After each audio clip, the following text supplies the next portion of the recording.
Most people believe financial anxiety disappears once income goes up. The logic sounds simple. Earn more, worry less. But for many people, the anxiety doesn't vanish. It just changes form. At first, more income feels like relief. Bills become easier to manage. Unexpected expenses feel less threatening. Life feels lighter, at least for a while. Then something subtle happens. The fear slowly comes back, not because income dropped, but because expectations quietly rose. What once felt like enough starts to feel average. What once felt comfortable becomes the new baseline, and anything below that baseline now feels like loss. This is where financial anxiety hides. The human brain adapts extremely fast. Psychologists call this hedonic adaptation. It's the process where improvements stop feeling like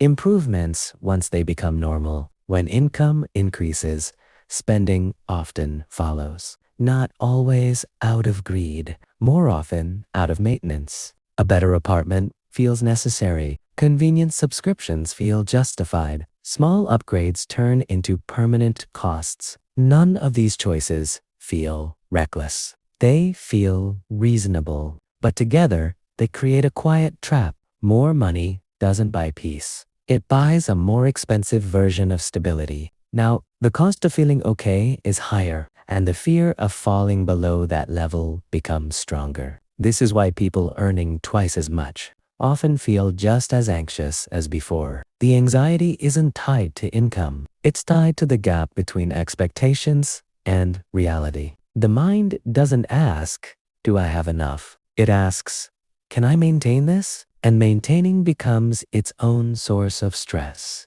This is also why financial relief feels temporary. A raise reduces pressure at first, but soon the pressure rebuilds around a new normal. Chasing higher income can reduce short-term discomfort, but it rarely fixes long-term anxiety by itself, because anxiety doesn't come from scarcity alone. It comes from attachment to a standard that keeps moving. RealFinancial.com usually doesn't come from earning more. It comes from slowing the rate at which expectations grow. That's why two people with the same income can experience money in completely different ways. One feels constantly behind. The other feels steady. The difference isn't income. It's psychological distance. Understanding this doesn't mean money doesn't matter. It means money alone isn't the solution we're taught to expect. And until expectations are examined, financial anxiety finds a way to stay.